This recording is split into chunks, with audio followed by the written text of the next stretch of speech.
வணக்கம் நண்பர்களே, முக்கிய செய்திகளை இந்த பதிவில் பார்க்க போகிறோம். மமதா பானர்ஜி அவர்களுடைய க்ளோஸ் எய்டு உதவியாளர் அனுப்ரதா மண்டல் அப்படிங்கிறவர் வெஸ்ட் பெங்காலில் நடந்து முடிந்த ஃபஸ்ட்டு ஃபேஸ் எலெக்ஷன் குறித்து ஃபீட்பேக் என்ன தெரியுமா கொடுத்துருக்காரு? 152 தொகுதிகளில் 15-16 ஜெயிக்கிறதே கஷ்டம் டிஎம்சி அப்படின்னு மமதா பானர்ஜி அவர்களுடைய உதவியாளர் ஓப்பன் ஸ்டேட்மெண்ட் கொடுத்துருக்காரு. அந்த வீடியோ மேற்கு வங்க தேர்தலில் பெரிய பரபரப்பை ஏற்படுத்தியிருக்கு. இது ஒன்றா. இன்னொரு பக்கம் டிஎம்சியுடைய வேட்பாளரே நான்லாம் தோற்றுருவேங்க, நான் மட்டும் இல்லை டிஎம்சி எம்எல்ஏக்கள் இவங்கெல்லாம் தோற்றுருவாங்க கண்டிப்பாக அப்படின்னு இப்போது அட்மிட் பண்ணியிருக்காரு. ஓப்பனாக ஒத்துக்கிறாரு. போட்டியிட்ட வேட்பாளரே நார்மலாக போட்டியிடக்கூடிய வேட்பாளர்கள் நாங்கள் தான் ஜெயிப்போம், மக்களுடைய ஆதரவு எங்களுக்கு தான் இருக்குது அப்படின்னு உருட்டுவாங்கள்ல. இவர் உருட்ட தயாராக இல்லை, உண்மையை ஒத்துக்கிட்டாரு போல். நான் தோற்றுருவேன், நான் மட்டும் இல்லை இந்த டிஎம்சி எம்எல்ஏக்கள்லாம் தோற்றுருவாங்க அப்படின்னு இப்போது அவர் கொடுத்த பேட்டியும் பெரிய பரபரப்பை ஏற்படுத்தியிருக்கு. சாகர் தீஹி அப்படிங்கிற தொகுதியுடைய டிஎம்சி வேட்பாளர், அவர் பேர் பைரான் பிஸ்வாஸ், அவர் தான் இப்படி ப்ரெஸ் மீட் கொடுத்து வச்சுருக்காரு. நான்லாம் தோற்று போயிடுவேன் அப்படின்னு ப்ரெஸ் மீட் கொடுத்து வச்சுருக்காரு. போகிற போக்க பார்த்தா வெஸ்ட் பெங்காலில் பிஜேபியுடைய அலை இல்லை, பிஜேபி சுனாமி வீசுதோ அப்படின்னு பார்க்கக்கூடிய பார்வையாளர்களுக்கு யோசிக்க தோணுது. அப்படி சம்பவங்கள் நடக்குது. மோடியும் அமித்ஷாவும் வெஸ்ட் பெங்கால்லேயே முகாமிட்டு தொடர் பரப்புரைகளை மேற்கொண்டு இருக்காங்க. வெஸ்ட் பெங்காலுடைய ஃபஸ்ட் ஃபேஸ் எலெக்ஷனில் 152 தொகுதிகளை அதில் வேறு லெவலில் பெர்ஃபார்ம் பண்ணியிருக்காங்க பிஜேபி அப்படிங்கிற தகவல் வந்திருக்கு. இன்னும் 142 தொகுதிகளுக்கு தேர்தல் நடக்க போது 29. இந்த 142 தொகுதிகள் டிஎம்சி ரொம்ப ஸ்ட்ராங்காக இருக்கக்கூடிய ரீஜியன்ஸ் தான். போன தேர்தலில் இந்த 142 தொகுதிகளில் 15 தொகுதிகள் மட்டும்தான் பிஜேபி ஜெயிச்சிச்சான் 2021.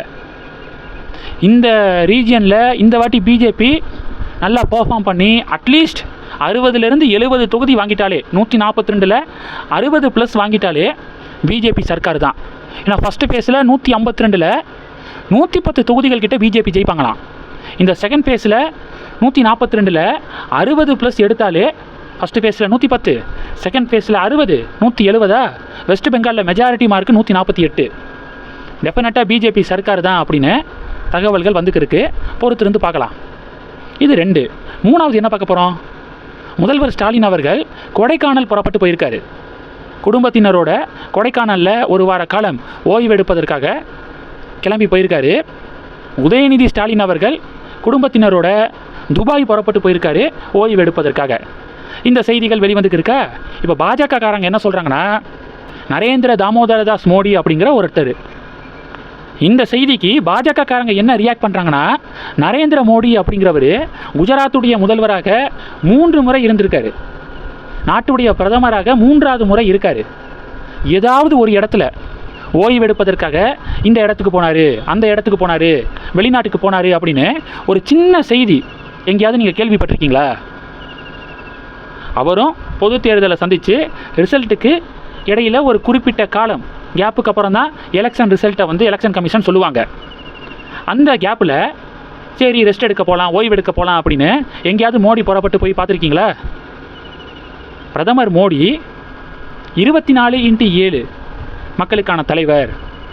24 மணி நேரம், வாரத்துக்கு 7 நாள் 24 மணி நேரம் உழைக்கக்கூடியவர் மோடி. எலெக்ஷனுக்காக வேலை பார்க்குறவர் கிடையாது, தினம் தினம் மக்களுடைய முன்னேற்றத்துக்காக சிந்திக்கக்கூடியவர் அப்படின்னு பாஜக காரங்க ரியாக்ட் பண்ணுறாங்க. திமுக பாஜக இடையே இந்த டாப்பிக்கில் பர்டிகுலராக டிபேட்டு உருவாயிருக்கு. ராஜ்யசபாவில் ஆம் ஆத்மி பார்ட்டிக்கு மொத்தம் 10 எம்பிக்கள் இருக்காங்க. அந்த 10ல் 7 பேர் ஆம் ஆத்மி பார்ட்டியிலேருந்து விலகி பாஜகவில் சேர்ந்துருக்காங்கங்க. 2/3 எம்பிக்கள் விலகினதுனால, பாஜகவில் சேர்ந்ததுனால கட்சி தாவல் தடை சட்டத்தின் கீழே அவங்களுடைய பதவியெல்லாம் பறிக்கப்படாது. 3ல் 2 பங்கு உறுப்பினர்கள் கட்சி மாறினா எந்த ஆக்ஷனும் பாயாது. அந்த வகையில் 10ல் 7 பேர் பிஜேபியில் சேர்ந்துருக்காங்க. இது ஆம் ஆத்மி பார்ட்டிக்கு மிகப்பெரிய செட்பேக்காக மாறி இருக்கு. ஆங்கில மீடியாக்கள் இப்போ புது ஒரு பரபரப்பை கிளப்பியிருக்காங்க. பஞ்சாபில் ஆம் ஆத்மி கவர்மெண்ட் நடக்குதா, மொத்தம் 117 சீட்ஸ் பஞ்சாபில். அதில் 92 சீட்ஸை ஆம் ஆத்மி ஜெயித்தாங்க. அந்த 92ல் 63 எம்எல்ஏக்கள் ராகவ் சத்தாவோட தொடர்பில் இருக்காங்க. எந்த நேரம் வேணாலும், அதுவும் 2/3, எந்த நேரம் வேணாலும் அவங்களும் பிஜேபியில் சேர்கிறதுக்கு வாய்ப்பு இருக்குது.